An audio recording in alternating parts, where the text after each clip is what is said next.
नमस्कार दोस्तों, भारत महान ऋषियों और मुनियों वाला देश रहा है। जिन्होंने भारतीय सभ्यता को समृद्ध किया है, उन्हीं ऋषियों में महान ऋषि हैं ऋषि अगस्त्य, जिन्होंने भारत भर भ्रमण करके भारत को एक समृद्ध देश बनाने में महत्वपूर्ण भूमिका निभाई। आज के इस वीडियो में हम उन्हीं के पराक्रम और पूरे जीवन को देखेंगे। दोस्तों, एक बार एक समय पर सूर्य और वरुण, बारिश का देवता, आकाशीय अप्सरा उर्वशी के प्रेम में पड़ गए। सुंदर नर्तकी को देखते ही उनका वीर्य का स्राव हो गया, जिसे एक घड़े में संरक्षित कर लिया गया। इस घड़े में से दो महान ऋषियों का जन्म हुआ, ऋषि अगस्त्य और ऋषि वशिष्ठ।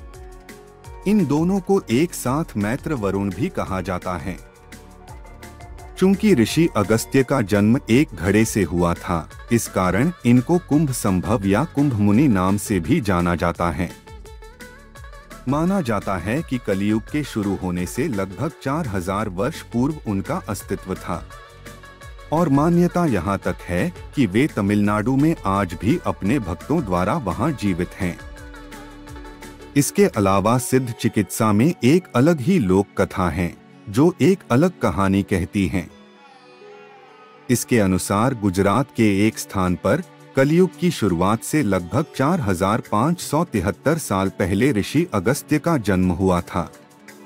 उनके पिता भार्गव एक महान ज्ञानी थे और उनकी माता इंदुमती पंजाब की सिंधु नदी के तट से थी। यह दोनों ही ऋषभ मुनि के पाशुपाठ के भक्त थे। ऋषि अगस्त्य अपने समय के बहुत विद्वान संतों में से एक थे। उनके विषय में ज्यादा कुछ तो नहीं पता कि उनके गुरु कौन थे या फिर उन्होंने कहां से शिक्षा पाई, परंतु कई पुराणों में ऐसा उल्लेख मिलता है कि उन्होंने ऋषि हयग्रीव द्वारा शिक्षा दीक्षा ली, जिन्हें भगवान विष्णु के विभिन्न अवतारों में से एक माना जाता है। वास्तव में महान ललिता सहस्त्रनाम स्तोत्र और ललिता त्रिशती को ऋषि हयग्रीव ने देवी ललिता त्रिपुर सुंदरी के आदेश पर ऋषि अगस्त्य को सिखाया था। ऋषि द्रोण, जिन्हें पांडवों का गुरु माना जाता है, इन्होंने अपने गुरु अग्निविसा द्वारा युद्ध कला का जो भी ज्ञान सीखा, वही युद्ध कला का ज्ञान पांडवों को भी सिखाया। ऐसा भी कहा जाता है कि ऋषि अग्निलिसा ने युद्ध कला का यह ज्ञान ऋषि अगस्त्य से सीखा था। ऋषि अगस्त्य वह थे जिन्हें तमिल भाषा के व्याकरण की पहली पुस्तक लिखने का श्रेय दिया जाता है। उन्हें तमिलनाडु में चिकित्सा की सिद्धा प्रणाली को खोजने और उसे लोकप्रिय बनाने का श्रेय भी दिया गया है। इतना ही नहीं, तमिलनाडु के नाड़ी ज्योतिष का संस्थापक भी ऋषि अगस्त्य को ही माना जाता है। केरल वासियों का यह भी दावा है कि वह महान पुरुष ऋषि अगस्त्य ही थे, जिन्होंने उन्हें कलारीपयट्टू की मार्शल आर्ट सिखाई। दोस्तों, एक दिन ऋषि अगस्त्य जंगल में यात्रा कर रहे थे और उनके पितर देवता जंगल के पेड़ों पर उल्टे लटके हुए थे। जब उन्होंने उनसे पूछा कि इस प्रकार क्यों लटके हुए हैं, ऐसा दुर्भाग्य उनके पास क्यों आया, तो उनके पितर देवता ने उत्तर दिया, चूंकि ऋषि अगस्त्य का कोई पुत्र नहीं है, इसी कारण वह इस भयानक कष्ट भोगने के लिए मजबूर हैं। यह सुनकर ऋषि अगस्त्य ने उनसे वादा किया कि वह जल्द ही विवाह कर लेंगे। उन्होंने धरती पर मौजूद उन सभी चीजों को इकट्ठा किया जो एक अच्छे इंसान में पाई जाती हैं, और एक कन्या का निर्माण किया। उस समय विदर्भ के राजा संतान प्राप्त करने के लिए बहुत तपस्या एवं जप तप कर रहे थे। ऋषि अगस्त्य उनके पास पहुँचे और अपने द्वारा बनाई गई उस कन्या को राजा को आशीर्वाद स्वरूप दे दी। उस कन्या का नाम लोकमुद्रा रखा गया। साथ ही उस कन्या का लालन पालन राजसी वैभव और ऐश्वर्य के बीच किया गया। जब कन्या विवाह योग्य आयु की हुई, तो ऋषि अगस्त्य वहां पहुंचे और उन्होंने राजा विदर्भ से उस कन्या से विवाह करने की इच्छा जताई। यद्यपि राजा विदर्भ ऋषि से बहुत डरते थे, परंतु फिर भी उन्होंने ऋषि को संकेत दिया कि वह अपनी पुत्री का विवाह उनसे नहीं करना चाहते। परंतु इधर लोकमुद्रा ने अपने पिता से कहा कि वह ऋषि अगस्त्य से ही विवाह करना चाहती हैं। पश्चात राजा ने लोपमुद्रा का विवाह ऋषि अगस्त्य से करवा दिया। चूंकि ऋषि अगस्त्य पहाड़ों, जंगलों और कटीले रास्तों की यात्रा करते थे और वे नहीं चाहते थे कि उनकी पत्नी इस कष्ट को सहन करे, इसलिए उन्होंने अपनी पत्नी को एक सूक्ष्म रूप देकर उन्हें एक घड़े में रख लिया और वे जहां भी जाते अपने साथ उस घड़े को ले जाते थे। भगवान शिव की इच्छा के कारण ऋषि अगस्त ने दक्षिण की यात्रा की और वहीं बस गए। हालांकि यह यात्रा बहुत ही दुर्गम थी, परंतु उन्होंने भगवान शिव का आदेश मानकर इसे पूरा किया। भगवान शिव ने ऋषि अगस्त्य को वरदान दिया था कि उनके घड़े में हमेशा पानी भरा रहेगा। उस समय दक्षिण भारत का यह क्षेत्र बेहद शुष्क था, जहां कभी कभी पानी बरसता था। एक बार जब ऋषि अगस्त्य स्नान करने गए तो भगवान गणेश ने एक कौए का रूप लेकर ऋषि अगस्त्य के घड़े को पलट दिया। घड़े के अंदर ऋषि की पत्नी लोपमुद्रा थी, जो घड़े के पलटने के कारण बारहमासी पानी के साथ शक्तिशाली कावेरी नदी में बदल गईं। यह नदी बारहमासी है तथा इस नदी का पानी भगवान शिव के आशीर्वाद के कारण कभी नहीं सूख सकता। दोस्तों, ऋषि अगस्त्य मुनि के साथ विंध्य पर्वत की नम्रता की कहानी। भारत का सबसे बड़ा पर्वत हमेशा से महामेरु रहा है, जो सचमुच आसमान को छूता हुआ प्रतीत होता था। सूर्य और चंद्रमा उस पर्वत की परिक्रमा करते थे। विंध्य पर्वतमाला, जो भारत के मध्य में है, उसको मेरु की इस विशालता और सम्मान को देखकर जल बहुत जलन हुई और उसने लंबा होना प्रारंभ कर दिया।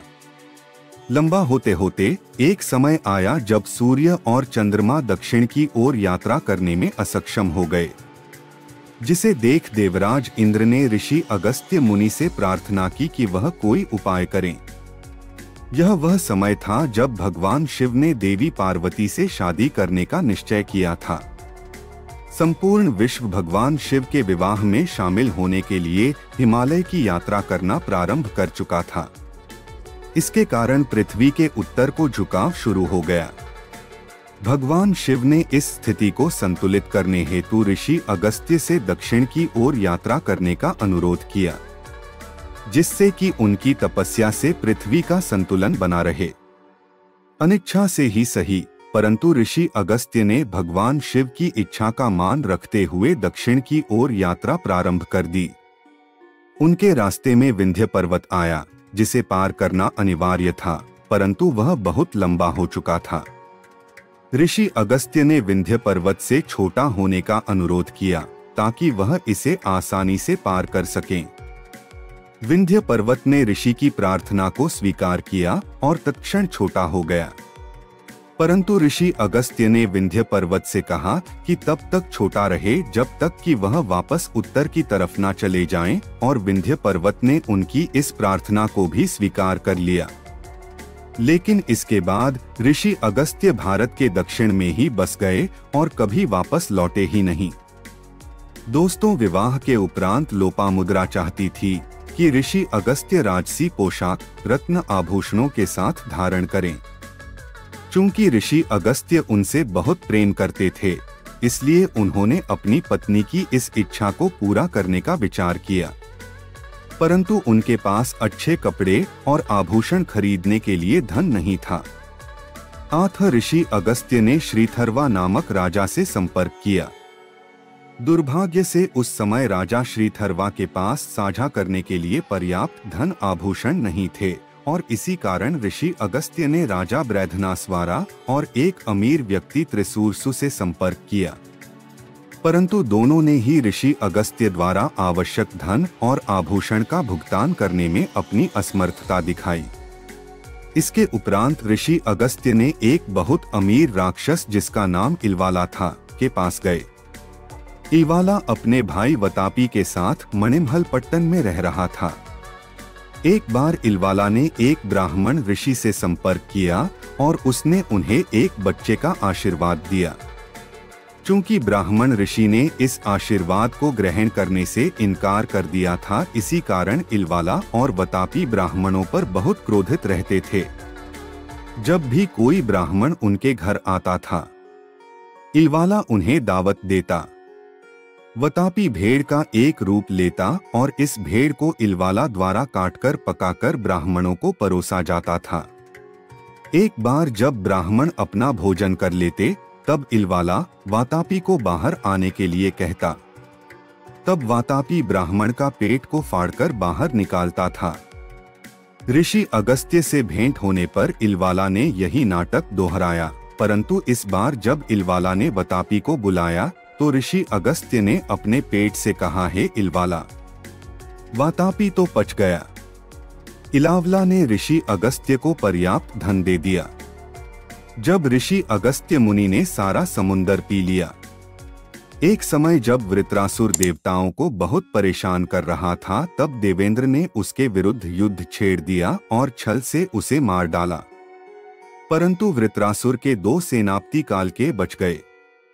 इंद्रदेव ने अग्निदेव और वायुदेव से उनका पीछा करके उन दोनों को मारने के का आदेश दिया, परंतु काल के समुंदर की गहराई में चले गए और वहां जाकर छुप गए।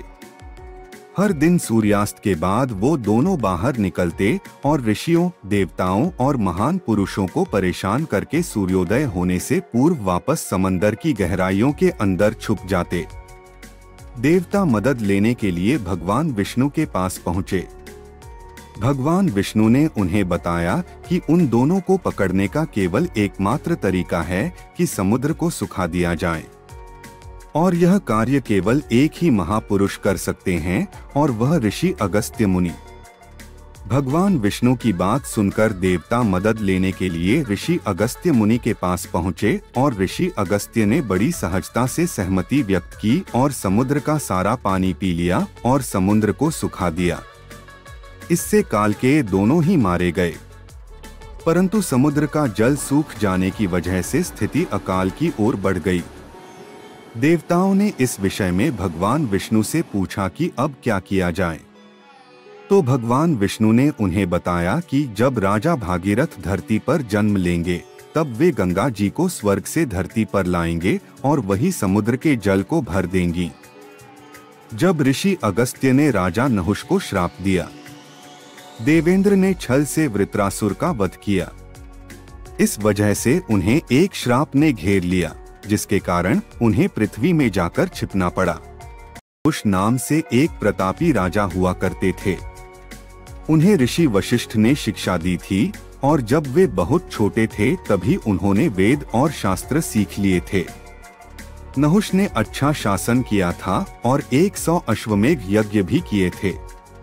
उनकी प्रसिद्धि पूरे विश्व और स्वर्ग में फैल गई थी और लोग उनसे भयभीत थे। एक बार इसलिए देवताओं और ऋषियों ने हर जगह इंद्र के विकल्प की तलाश की और अंततः राजा नहुष पर ध्यान केंद्रित किया। इस प्रकार वे उनके पास गए और स्वर्ग का मुकुट अर्पित किया। पहले तो नहुष ने विनम्रतापूर्वक प्रस्ताव अस्वीकार कर दिया। उन्होंने कहा, मुझे माफ कर दो, मैं तुम्हारा राजा नहीं बन सकता।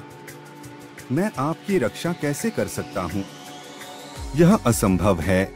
लेकिन सभी देवताओं और ऋषियों ने जोर देकर कहा, संकोच मत करो।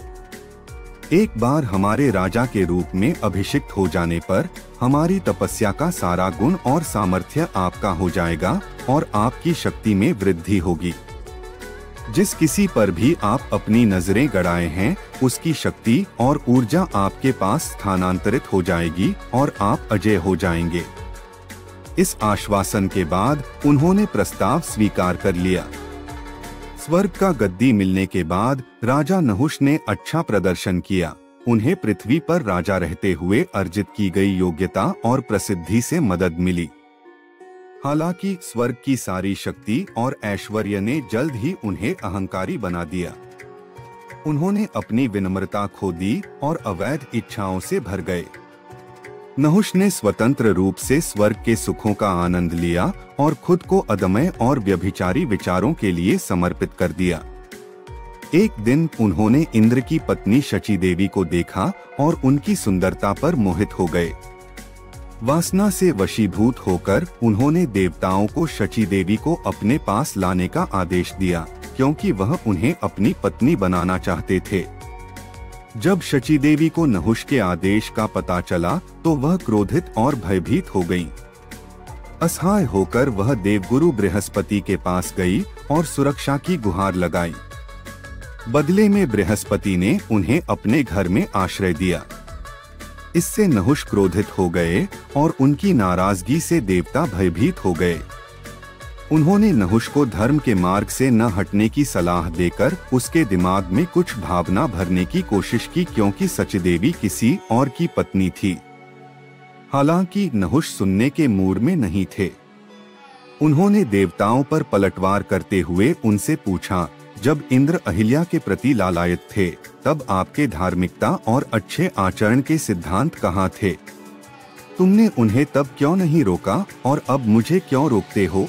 जब कुछ भी काम नहीं होता दिखा तो बृहस्पति ने एक योजना बनाई। ऋषि का संकेत पाकर शचीदेवी नहुष के महल में गईं। वहां उन्होंने कहा, हे शक्तिशाली देवताओं के राजा, इससे पहले कि मैं आपकी पत्नी बनूं, मुझे एक अनुरोध करना है।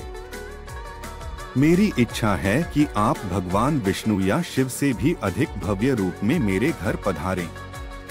आपकी पालकी सप्त ऋषियों द्वारा उठाई जाए। नहुष, जो पहले से ही अपने घमंड में चूर थे, तुरंत जाल में गिर गए। उन्होंने सोचा, कितना भव्य विचार है, महान ऋषियों को मुझे ले जाना चाहिए। मैं बिल्कुल वैसा ही करूंगा जैसा आपने चाहा है। नहुष की कथित शादी के बहुत ही भयानक दिन पर 7 श्रद्धेय ऋषियों ने उन्हें पालकी में बिठाया। वासना में डूबा हुआ नहुष शीघ्र ही शचीदेवी के पास पहुंचने के लिए अधीर था। इसलिए उसने ऋषियों को तेजी से आगे बढ़ने के लिए उकसाना शुरू कर दिया और पागल दुष्टता से सर्प सर्प कहते हुए पवित्र ऋषि अगस्त्य को लात मार दी। संस्कृत में सर्प के 2 अर्थ हैं, एक है चलना और दूसरा है सर्प। नहुष का पागलपन अपनी पराकाष्ठा पर पहुंच गया था। उसका अधर्म का प्याला लबालब भरा हुआ था। इस प्रकार अगस्त्य ने जोर से चिल्लाकर कहा, हे दुष्ट नहुष, तुमने अहंकार के कारण हम ऋषियों को अपनी पालकी का वाहक बनाया था। ऊपर से आप हमें उकसा भी रहे हैं और कह रहे हैं सर्प सर्प। मैं तुम्हें अभी और यही श्राप देता हूँ कि तुम स्वर्ग से गिरोगे और पृथ्वी पर सर्प बन जाओगे। जब नहुष ने अपनी गलती मानकर सर्प योनि से बचने का उपाय पूछा तो ऋषि अगस्त्य ने उसे मुक्ति का उपाय बताया। उन्होंने कहा कि जो भी तुम्हारे पूछे प्रश्नों का उत्तर देगा वही तुम्हें श्राप से मुक्त कर सकेगा। इसके बाद तुरंत नहुष स्वर्ग से सिर के बल गिर पड़े और जंगल में अजगर बन गए। महाभारत काल में जब पांडव जुए में हार कर वनवास में थे तब अजगर बने नहुष ने भीम को पकड़ लिया था। महाराज युधिष्ठिर वहां पहुंचे तो अजगर ने सवालों के जवाब मिलने पर ही भीम को छोड़ने की बात कही। इसके बाद युधिष्ठिर ने अजगर के सभी सवालों के जवाब देकर भीम को मुक्त कराया। इसके साथ ही राजा नहुष भी अजगर योनि से मुक्त होकर स्वर्ग लोक चले गए। दोस्तों, ऋषि अगस्त्य से जुड़ी यह सब कहानियां आपको कैसी लगी? अगर अच्छी लगी हो तो सब्सक्राइब, लाइक्स और शेयर करना ना भूले।